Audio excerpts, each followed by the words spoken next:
Hey, don't mind us over here. We're just Cardano inventing novel and innovative ways to do capital formation. Get ready.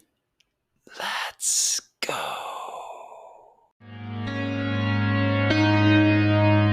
I don't love DeFi, guys. I don't love it, but it is kind of interesting when an ecosystem like Cardano is able to invent a brand new way for organizations to put money together. Let's get something straight. I have no opinion on this project. I don't know if this project is good, bad. That's not why I'm showing it to you. I'm not trying to convince you of anything about this project. However, these guys are presenting a brand new model, right? One that we're not super familiar with. Everybody remembers 2017 ICO craze. You would send a project Ethereum, they would send you back their horrible, terrible token, which would proceed to go to zero. That's how the 2017 ICO craze worked, right? You would send them Ethereum, they would send you something whose only mission was to go directly to zero. I'm exaggerating, there were outliers, but I just described a lot of people's experience in 2017. And I'm not saying this new means of capital formation is going to change any of that. I am saying it works slightly differently. This is a Medium post from SundaySwap. They're trying to build, a DEX like everybody else. It's all DeFi. These guys are going to have a staking pool. If you are interested in their project, you are going to delegate to them, and they are going to keep all the rewards. Sounds terrible so far, right? Sounds like the worst stake pool ever, right? So the deal is they're going to airdrop some tokens to you. This is all my understanding. I'm sure somebody within the project is going to have a much deeper understanding of exactly what they're doing. I'm just giving you my understanding after reading this Medium post. They're going to airdrop SundaySwap tokens to you instead of giving you the rewards. Obviously, they will keep all the staking rewards. So this is interesting for a couple different reasons. So obviously, the idea behind this is that instead of you sending them your principal and them just keeping it and it's gone from you forever, you're only giving up your staking rewards. You're not giving up the principal. You're just giving up the right to those staking rewards going forward. SundaySwap presents this as a better model because you can withdraw your delegation at any time. So the community of their supporters will be able to keep tabs on what they're doing. Hey, is their dev team doing a good job? Are they making progress? If not, I pull my delegation. If so, I keep my delegation in. That part of it's good. I like that this elongates the and when I say elongate, I don't mean what just happened on Twitter with Elon Musk. I mean, it elongates. It elongates the period of time over which delegators can detect that they should get the hell out of there. During the ICO craze, it was very compressed. You push a couple buttons to send your Ethereum to some project, and no matter what, you're not going to see that Ethereum again. It is theirs, right? The blockchain makes sure we have finality of transactions like that. You can't get it back. In this case, not only can you retract your delegation anytime, but just like normal staking, your delegation is not at stake. If that makes any sense, I think at Ethereum 2.0, where last time I checked, they still have coin slashing. That means your delegation is at stake, right? Cardano, not the case. I think what's more important is this model they're introducing. It sparked quite a bit of discussion on Twitter today by people who are very well informed of what's going on in the Cardano ecosystem. And I think everybody realizes this is a pretty big development. This initial stake pool offering model, these guys are not going to be the last ones who use it. This is something that can be contrasted with Project Catalyst. Big Pay on Twitter made a post that I think was pretty insightful, comparing the Project Catalyst process with what could happen here. Project Catalyst, you publicly expose yourself to criticism from the entire community. You go through these periods of revision, and then the whole thing takes quite a bit of time. And I've gone through it myself. And at the end of it, there's a big vote, and there's a lot of entrants. It's very competitive. So chances are you won't get any money out of it. With this ISO model, it's very different, right? It's very different. Like pretty much any project could do this by starting a stake pool. It's much easier to create a stake pool than it is to win in Catalyst these days. You could create a stake pool, just say, hey, come on over here, delegate to my stake pool. By the way, here's our little white paper or website or whatever, explaining how we work, create a marketing campaign, and then just set the stake pool so that it keeps 100% of the rewards. And then you airdrop some kind of token to your delegators. This is a very easy process. That's both good and bad, right? We want capital markets to be liquid. We want liquidity for innovators and founders. We want them to be able to access liquidity.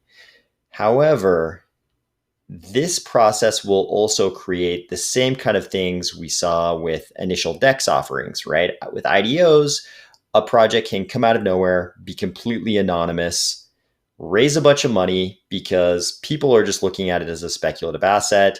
Nobody's asking the question, hey, what is there to prevent these guys from exit scamming on us, taking all of our coin and never returning? The same thing could happen with these ISOs. So as always, I would say be extremely careful. Ask yourself the question, is there anything preventing, the characters behind any particular project from stealing all of my coin, never to return? It's possible there could be zero vetting on an ISO, whereas in Project Catalyst, the entire community is basically vetting these projects. Not to say there couldn't be exit scams with Project Catalyst. We have some pros and cons here. We have better access to liquid capital markets for innovators and founders, but there's also going to be less vetting. This is an innovative means of capital formation. And the decentralization of Cardano is what drives all this innovation. This is just the beginning. We're going to see a lot of innovative stuff come out of the Cardano community over the next decade. And that's part of why you want a highly decentralized project like this. It's always going to be the decentralization that drives the innovation, guys. Here's IOHK's Manuel Chakravarty explaining to you exactly how another very innovative aspect of the Cardano ecosystem works. If you're like me, you've probably gone around telling your crypto friends just how revolutionary Cardano's native assets are. Unlike in Ethereum, where tokens have to be created through smart contracts, Cardano just threw all that away. They're like, that's the old-fashioned way of doing this. We've got a brand new way of doing it. It's not going to require any of that smart contract coding. You'll just be able to mint native assets like tokens directly in the blockchain. So here, Manuel Chakravarty, the man himself, tells you how a lot of the very lightweight, cheap, and easy to use nature of the whole token minting process in Cardano is enabled by the asset identifier just being a hash of the policy script. You can go in, listen to this, and it's going to make you much more capable when you're like at a party and you're telling all your ETH bro friends how much better Cardano is. It's going to give you the explanation for exactly why that is. This one's going to be a shocker. This is going to be a huge shocker. FUD in the crypto space wasn't nearly as bad as everyone thought it was. So here's a post. Bitcoin Archive says Bitcoin is down 20% since all the Elon drama. Elon came back. He said, to clarify speculation, Tesla has not sold any Bitcoin. You know from his previous tweets, this kind of thing has an impact on the market. And it'll be no shocker to any longtime hands of the crypto space that once again, the FUD was not as bad as everybody thought it was.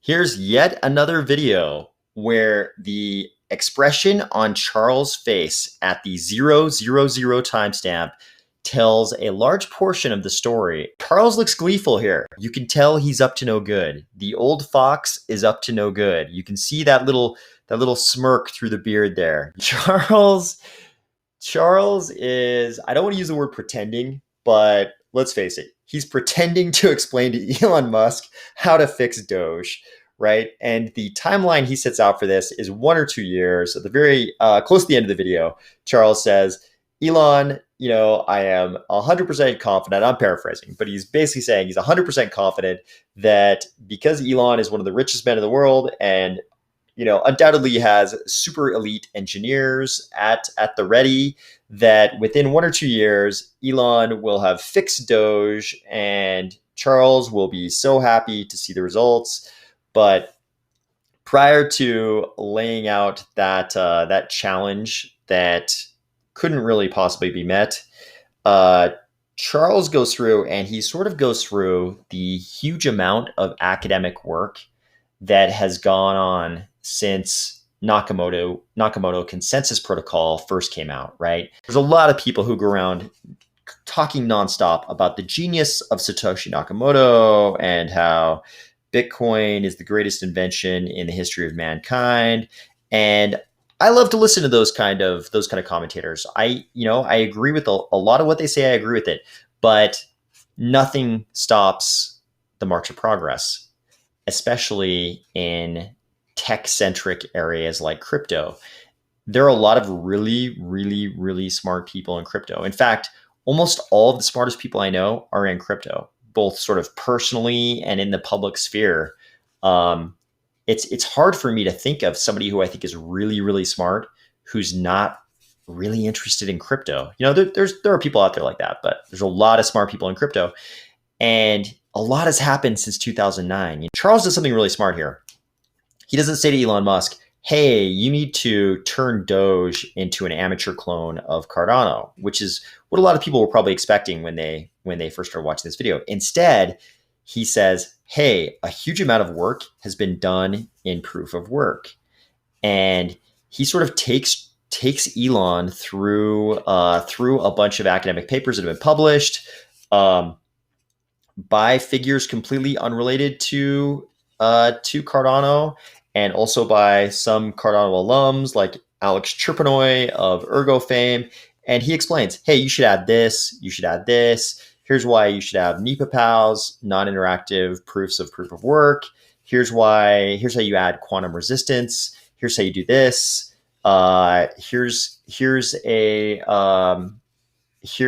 hashing scheme you should use that is better than SHA-2, better than SHA-3. Everybody listening to this probably knows Bitcoin is SHA-256.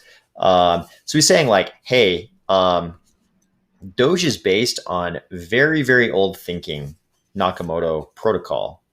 And a lot of technological advancement has happened since then. Here are the many, many, many, many ways in which you would need to upgrade Doge to even be in the arena where you could talk about Doge being not cutting edge, but even up to date, because so much work has been done by so many smart thinkers. So Charles, he kind of pulls this off, right? Like I see people commenting down below and on Twitter, and they actually thought he was just trying to be helpful. But this smirk gives it all away. You can tell the old fox, the young fox in Charles' case, because he's only like 33 or whatever he is. Cardano isn't even a proof of work protocol. They're not even in the proof of work business. And Charles, in an 8-minute video, was able to lay out the sort of, 12 years of academic work that someone like Elon Musk's super elite engineers would have to consider in an attempt to update Doge. And of course, what he's really trying to say is, look, you're talking about trying to turn a Lotus into a Tesla, which is exactly what Tesla tried to do, right? Like the very first Tesla vehicles were actually Lotuses they tried to turn into electric cars. And Elon has said many, many times that was a huge mistake because they ended up having to rebuild so much of the Lotus that they would have been better off just designing a new car from the ground up, which is what they eventually did. And Charles is like very subtly and politely making the point here. Doge is exactly like that Lotus. You're talking about an internal combustion engine, and you want to bring it up to date technologically. You're better off just designing a brand new protocol, a brand new blockchain, and all the hundreds of maybe thousands of things that go along with that. I don't know about you guys, but I'm glad to be here in Cardano. with a project that's about to launch smart contracts and actually did go through all the academic literature, all the advancement, take that into account, build a brand new blockchain, instead of being a Doge supporter, laboring under the delusion that Father Elon is going to fix everything. See you tomorrow.